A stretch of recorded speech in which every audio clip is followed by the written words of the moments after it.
Well, I found a little micro switch. This is what I'm going to use to replace the faulty one in the boot mechanism.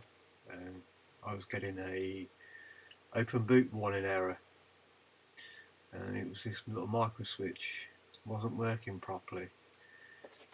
Basically, the black and red wire needs to connect together when the boot's closed, and the green and black wire connect together when the boot's open.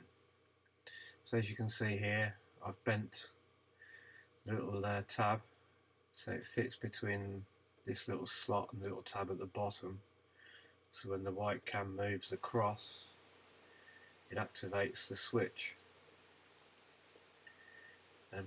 Took a bit of time to dig out the old one, used a little die grinder, ground it all out, made a little bit of a mess of it, but eventually managed to pick it all out.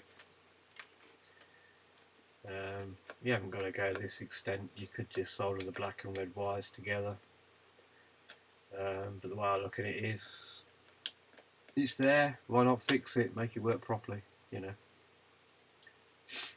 So as you can see, I've put the switch in, everything's working right. So now we lock the boot, cam goes across, now we should have continuity between two pins, which we do. So we move the cam across as if it's open, and now we have continuity on the other two pins, so that is a success. So now we're going to extend the wires because they're not long enough to reach the new switch, so just solder on a few new wires as I'm doing here.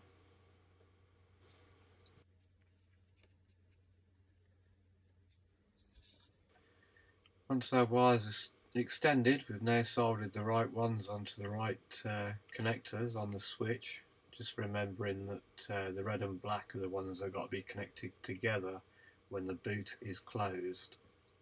Then the green one obviously goes on the other one. And then just glue it all in place with some epoxy to hold everything in position. And that's pretty much it.